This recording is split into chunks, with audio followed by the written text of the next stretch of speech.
নির্বাচন যত ঘনিয়ে আসছে রাজনীতির মাঠ তত উত্তপ্ত হচ্ছে, কিন্তু সেই উত্তাপ যদি হয় পিস্তলের,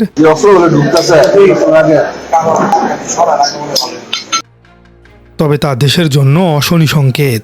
নির্বাচনের মাত্র কয়েকদিন আগে নারায়ণগঞ্জ থেকে এমন একটি ভিডিও ভাইরাল হয়েছে যা দেখে সাধারণ ভোটারদের পিলে চমকে ওঠার কথা। বিএনপি নেতারা রেস্তোরাঁয় বসে খাসির রেজালা খাচ্ছেন আর তার চেয়েও স্বাভাবিক ভঙ্গিতে আলোচনা করছেন নির্বাচনের জন্য আমাদের আরও দুটি অস্ত্র দরকার। ভাবা যায় এটা কোনো সিনেমার দৃশ্য নয়। সোনারগাঁও উপজেলা বিএনপি সহসভাপতি বজলুর রহমান এবং তার অনুসারীদের এই গোপন কথোপকথন ফাঁস হওয়ার পর নারায়ণগঞ্জ জুড়ে তোলপাড় শুরু হয়েছে। বিএনপি এতদিন মুখে বলে এসেছে তারা শান্তিপূর্ণ নির্বাচন চায়, কিন্তু তলে তলে তারা যে আর্মস বিল্ড আপ বা অস্ত্রের পাহাড় গড়ছে, এই ভিডিওটি কি তার প্রমাণ নয়? আজকের পর্বে আমরা এই ভাইরাল ভিডিওর ব্যবচ্ছেদ করব এবং দেখব নির্বাচনের ঠিক আগ মুহূর্তে এই অবৈধ অস্ত্র কার বুকে তাক করার জন্য আনা হচ্ছে, প্রতিপক্ষের বুকে নাকি সাধারণ ভোটারদের বুকে। চলুন ভিডিওর পেছনের আসল ভয়ঙ্কর সত্যটা জানা যাক। ভিডিওটি খুব ভালো করে লক্ষ্য করুন। সোনারগাঁয়ের একটি রেস্তোরাঁ, বিএনপির স্থানীয় নেতারা খাচ্ছেন। হঠাৎ একজন ফিসফিস করে বলছেন নির্বাচন সামনে রেখে সোনারগাঁও এলাকায় প্রচুর অবৈধ অস্ত্র মজুত করা হচ্ছে।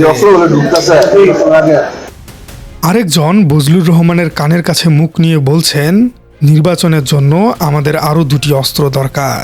এই কথোপকথন প্রমাণ করে এটা কোনো বিচ্ছিন্ন ঘটনা নয়। আরও দুটি মানে কি? এর মানে তাদের কাছে অলরেডি অনেকগুলো অস্ত্র আছেই এবং অন্যদের কাছেও প্রচুর অস্ত্র আছে। বিশ্লেষকরা বলছেন এটি একটি অর্গানাইজড ক্রাইম সিন্ডিকেটের লক্ষণ। রাজনৈতিক দল যখন নির্বাচনের প্রস্তুতি নেয় পোস্টার আর লিফলেট দিয়ে, তখন বিএনপি নেতারা প্রস্তুতি নিচ্ছেন লোডেড গান নিয়ে। সোনারগাঁ থানার ওসি এবং র্যাব 11 এর সিও নিশ্চিত করেছেন তারা ভিডিওটি সম্পর্কে অবগত আছেন এবং তাদেরকে ধরতে কাজও করছেন।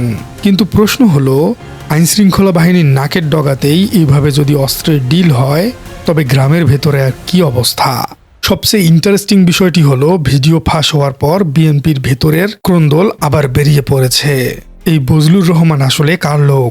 স্বতন্ত্র প্রার্থী মোহাম্মদ গিয়াসউদ্দিন দাবি করছেন বজলুর রহমান বিএনপি প্রার্থী মান্নানের 1 নাম্বার লোক, অর্থাৎ বিএনপি নেতারা এখন একে অপরের ঘাড়ে দোষ চাপাচ্ছে। কিন্তু পাবলিক তো বোকা নয়।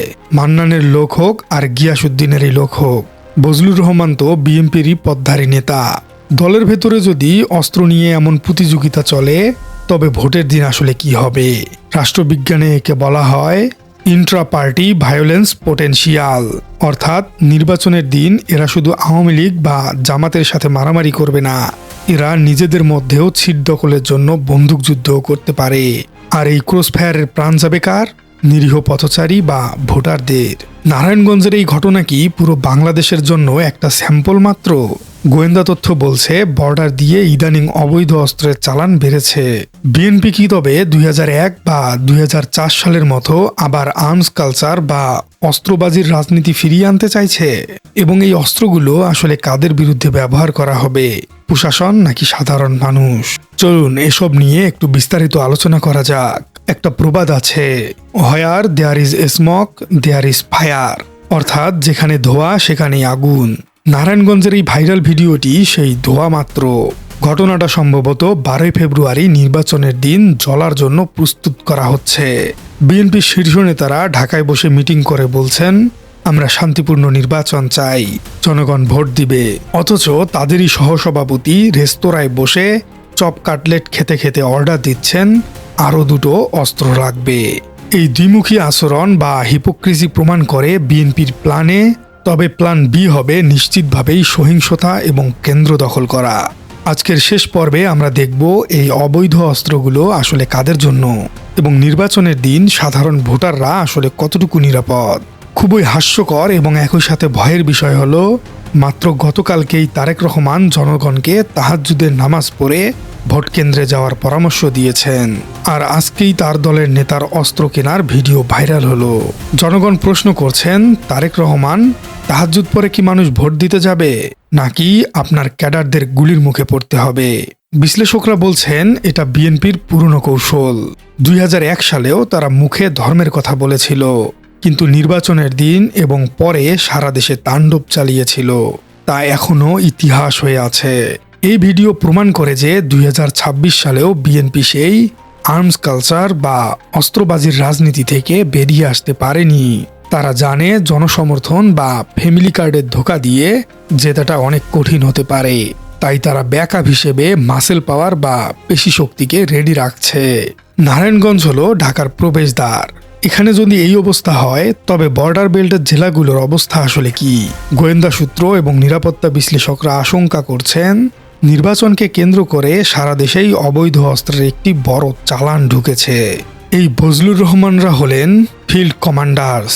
তাদের কাজ হলো কেন্দ্র দখল করা, প্রতিপক্ষের এজেন্ট বের করে দেয়া এবং সাধারণ ভোটারদের ভয় দেখানো। সবচেয়ে ভয়ের বিষয়টি হলো এই অস্ত্রগুলো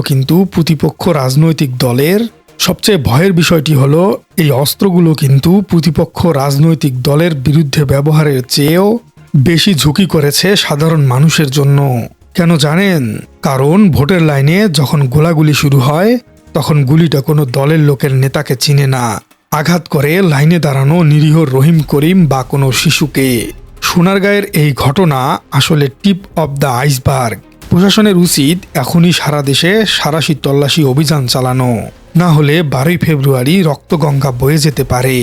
অন্যান্য দলগুলো বিশেষ করে জামাত বা এনসিপি যখন ইশতেহার, রোডম্যাপ বা জনসভা নিয়ে ব্যস্ত, তখন বিএনপির ফোকাস লজিস্টিক্স বা অস্ত্রের দিকে। জামাত নেতা মিলন গতকালকেই বলেছিলেন সন্ত্রাস আর চাঁদাবাজি এখন রাজনীতির সমার্থক হয়ে গেছে। বজলুর রহমানের এই ভিডিও যেন মিলন সাহেবের সেই কথারই চাক্ষুষ প্রমাণ। বিএনপির যুগ্ম আহ্বায়ক মাসুকুল ইসলাম রাজীব বলেছেন ভিডিওটি নজরে আসেনি, প্রমাণ পেলে ব্যবস্থা নেওয়া হবে। এটা হলো সেই গদবাঁধা রাজনৈতিক বুলি। ভিডিও ভাইরাল হওয়ার 24 ঘন্টা পার হলেও ওই নেতা এখনো বহাল তবিয়তেই আছেন। এতেই বোঝা যায় দলের হাইকমান্ডের মৌন সম্মতি বা ট্যাকিট সাপোর্ট এসবের পেছনে আছে। ভিডিও মিথ্যা বলে না। নির্বাচন কমিশন এবং আইন শৃঙ্খলা বাহিনীর কাছে সাধারণ মানুষ প্রশ্ন তুলেছেন। একটি অবাধ ও সুষ্ঠু নির্বাচনের প্রধান শর্ত হল ফেয়ার ফ্রি এনভায়রনমেন্ট বা ভয়মুক্ত পরিবেশ। যেখানে প্রার্থীরা রেস্তোরাঁয় বসে অস্ত্রের ডিল করছে, সেখানে সাধারণ মানুষ কি নির্ভয়ে ভোট দিতে পারবে? প্রিয় দর্শক, আপনি কি মনে করছেন 12ই ফেব্রুয়ারি কি আসলে একটি নিরপেক্ষ নির্বাচন অনুষ্ঠিত হতে যাচ্ছে, নাকি অস্ত্রের ঝনঝনানি আর প্রশাসনের পক্ষপাতিত্বে পুরো নির্বাচনটি প্রশ্নবিদ্ধ হবে? কমেন্টে জানিয়ে দিন আপনার মূল্যবান মতামত। আর আপনার রাজনীতি চ্যানেলে নতুন হয়ে থাকলে চ্যানেলটি সাবস্ক্রাইব করার অনুরোধ থাকলো। দেখা হচ্ছে পরবর্তী কোনো ভিডিওতে। এই সাদা বিদেশ যায়, সাদা বাস যেন বাংলাদেশে থাকে না।